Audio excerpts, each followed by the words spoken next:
안녕하세요. 아이미생의과 김성민 원장입니다. 이번 시간에는 우리 여러분들이 관심 많은 다크서클, 남자분도 그렇고 여자분도 그렇고 또 중년들도 젊은 분들도 그렇지만 다크서클에 대한 관심이 많습니다. 왜냐하면 이 다크서클이 있으면 상당히 좀 피곤한 인상을 주는 건 사실이거든요. 피곤하다는 얘기는 좀 건강하지 않게 보이고, 그러면 또 나이도 좀 더 들어 보이고 그런 느낌이 있습니다. 그래서 보통 이 다크서클에서 가장 눈에 띄는 거는 이 눈 밑 지방 구획이 불룩 나와서 이 눈물꼬랑의 그림자가 딱 보이는 겁니다. 그게 심한 분들은 이 그림자가 두 개의 띠처럼 딱 보이게 되죠. 그래서 이제 그게 한눈에 들어오니까 누가 봐도 음영진 건 어두워 보이잖아요. 그래서 피곤해 보인다. 또 음영이 뚜렷하니까 좀 뭔가 눈밑이 깨끗하지 않다. 이런 느낌으로 나오는 것입니다. 그래서 이 다크서클의 가장 기본적인 치료는 그 음영이 안 보이게 해서 건강하게 보이게 하는 거예요. 근데 우리 이제 눈밑 피부 특성상 피부가 상당히 얇은 분이 있습니다. 얇은 분. 그 다음에 이제 피부가 상당히 거칠고 우리 태선화된다 그러잖아요. 많이 이제 아토피나 비염으로 비볐던 분. 그 다음에 피부가 이제 선천적으로 아주 얇은 분. 그런 분들은 눈밑의 어떤 그 피부 결, 질감이 깨끗하고 건강할 수가 없어요. 그러니까 거기에 음영까지 보이면 더 힘든 느낌을 주고 눈밑은 더 피곤하게 보이는 겁니다. 그래서 제가 이제 이 사진을 많이 이용을 하는데요. 자, 여기 이제 도식화된 사진을 보시면 이렇게 이제 눈밑에 이제 지방 구획이 불룩 밀고 나와서 이 두 개의 띠처럼 보이는 그림자가 지는 게 다크서클에 가장 잘 나타나는 주된 현상입니다. 근데 이제 이 지방 구획이 밀고 나오는 게 피부가 탄력이 있거나 두꺼운 분들은 그래도 좀 버티고 받쳐주는 힘이 있어요. 근데 이게 아주 얇거나 또 자극을 많이 받은 피부, 거기에 이제 좀 노화가 된 부분들은 이 지방구획이 밀고 나오는 힘을 견뎌낼 수가 없습니다. 그렇기 때문에 이 음영 그림자가 많이 지게 되는 거거든요. 물론 이 지방구획이 없이 눈밑 피부 자체 또 눈밑 색소로만 이렇게 다크서클이 보이는 분들도 있지만 대부분 이 지방구획을 갖고 있는 분들이 많습니다. 눈밑 지방구획이라고 그러는데요. 그래서 이 지방구획을 우리가 이렇게 심한 분들은 어느 정도 정리를 합니다.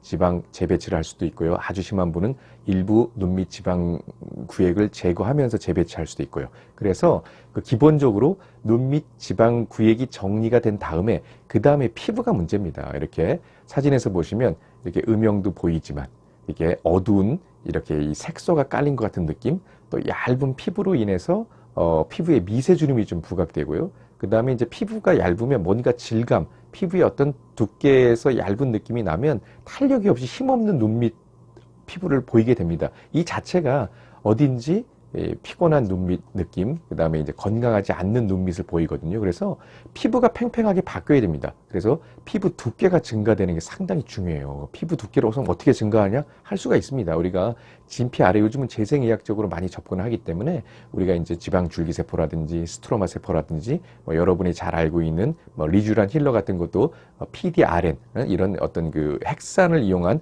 어떤 피부 재생 또 우리 PRP라든지 성장인자라든지 여러 가지를 좀 재생적인 요법을 많이 사용을 해서 눈밑 진피 밑에서 콜라겐 합성을 많이 증가시키고 플러스 또 신생혈관이 많이 형성되게 하면 눈밑 피부가 좀 두꺼워집니다. 두꺼워진다는 얘기는 좀 더 탄력도 받고 그 다음에 피부의 질감, 텍스처가 많이 좋아진다는 얘기거든요.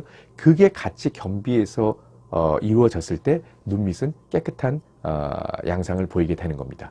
그러면 제가 또 여기서 한번 증례를 보면서 또 한번 설명해 드릴게요. 자, 우리 처음 증례는 30대 분인데 상당히 피부가 얇죠? 피부가 얇기 때문에 이 받쳐주는 탄력의 힘이 약하니까 눈밑 지방구획이 그냥 쑥 밀고 나오는 게 그냥 투영되니까 이 지방구획이 띠처럼 이렇게 음영이 보이는 거예요. 그래서 이런 분도 지방구획을 자연스럽게 다 펼쳐 정리하고 워낙 얇은 피부였죠. 그러니까 정맥 혈관도 비추고 불긋불긋 홍반이 깔릴 정도로 얇은 피부가 느껴졌지만 피부가 이제 좀 재생이 돼서 좀 두꺼워진 거예요. 그걸 하는 게 이제 우리 스트로마 재생술이라는 방법이 있는데 이 스트로마 지방세포를 우리 진피 아래에 자연스럽게 깔아주면서 피부 두께도 유도하고 피부의 재생을 콜라겐 합성이라든지 신생혈관을 많이 만들어서 피부의 두께를 증가시키는 겁니다. 그러면 이렇게 좀 수술 전보다는 탄력도 있고 음영도 안 보이니까 깨끗한 인상이 됐죠. 이런 경우 많이 있습니다. 자, 두 번째 증례도 보시면은 딱 한눈에 봐도 피부가 얇으니까 얇은 피부에 그 하부에 있는 지방구획이 불룩하게 밀고 나오는 음영이 투영됩니다. 그래서 이분도 음영을 자연스럽게 없애주면서 이 눈밑 피부를 최대한 두껍게 바꿉니다.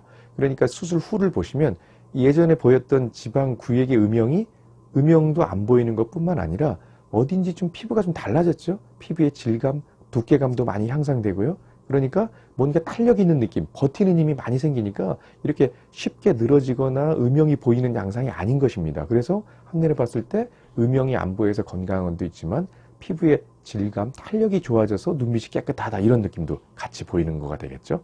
자, 세 번째 경우도 마찬가지입니다. 보면 한눈에 얇은 피부랑 탄력이 없으니까 지방구에 밀고 나오는 게 그대로 투영돼서 눈물고랑이 이렇게 반달 모양처럼 이렇게 타원형으로 쭉 보이고 있습니다. 그래서 이 지방 재배치를 같이 하면서 최대한 눈밑 피부를 두껍게 재생을 유도했어요. 그랬더니 수술 후에 아까 이 반달 모양으로 딱 홈이 패이면서 뭔가 얇은 느낌, 피부의 어떤 그 미세한 주름이 부각되고 탄력이 없고 힘없는 느낌이 조금 두꺼워지니까 뭔가 탄력도 갖고 팽팽하고 그 다음에 뭔가 재생된 느낌이 많이 생기죠. 이러니까 이제 음영 투영이 훨씬 덜 되는 거예요. 두꺼운 피부가 됐을 때 뒤에서 미는 우리 지방구에게 힘을 어느 정도 이길 수가 있습니다.